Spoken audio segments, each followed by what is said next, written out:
I travelled through South Carolina and North Carolina. They're two of the coronavirus hotspots in America, but also they're southern states, they're Republican states, they're states that Donald Trump needs to win in the coming election.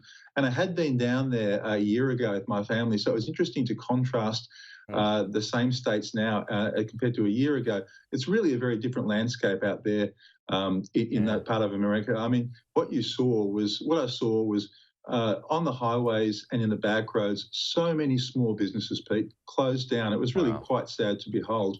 Just everywhere there was businesses closed, shuttered up, and it really brought home the economic devastation which this terrible pandemic has caused. And also, when you went into the towns in the south, there was a lot of graffiti, Black Lives Matter, sprayed everywhere. The bases where Confederate statues once stood were very apparent. I mean, there was all these sort of discord that's happened in the US is almost physically visible on these road trips. So do you think, having seen all that now, Cam, that these states that Donald Trump needs, he's not going to get?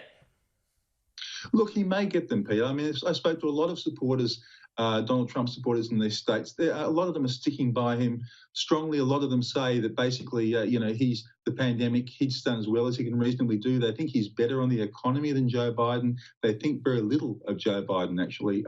Almost every Trump supporter I spoke to just thought he was over it, too old, etc., etc. There's a lot of loyal Trump supporters out there, but you are right. It does make it harder when these businesses are shuttered down. There's not going to be a big economic rebound for the president before November, and that's going to make it tough for him. Sure. Let's get on to Biden. His running mate. When's that going to be announced? It's imminent, right? And who's it going to be, Cam? Yeah, thanks for that. It's going to be any time this week, Pete. It's got to be this week because the Democratic convention is going to be held next week. Biden needs to do it this week. Look, it's said to be between Kamala Harris, the California senator, and Susan Rice, the former national security advisor for Obama. There's a bunch of other ladies in that mix as well. I personally think he'll go for Kamala Harris because I think she's the safest bet. But these choices have a long history of throwing up the odd Sarah Palin. Yeah, exactly. I remember that one. Now, what of the conventions, Cam? How are they going to look this time around?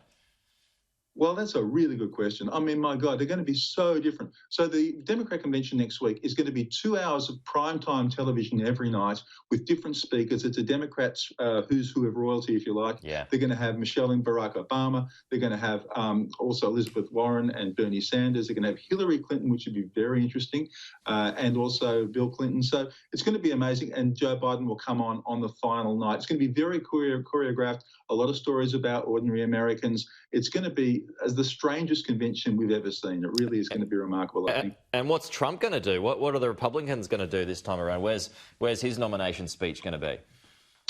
Well, he's deciding. Donald Trump has narrowed it down to two places, the White House, which would be very unconventional, or also Gettysburg Battlefield, which would be extraordinary as well. You can just imagine the nationalistic backdrop of the famous Civil War battlefield. So he's going to go to one or the others. My bet is probably he'll go to Gettysburg, but that's going to be a lot of pomp and ceremony at that event. That'll be a big speech. And just finally, Cam, what of the aid, the coronavirus aid, the next round of stimulus, shall we say, that Donald Trump wants to get through? It's kind of had a few hurdles along the way. What's the latest on that front?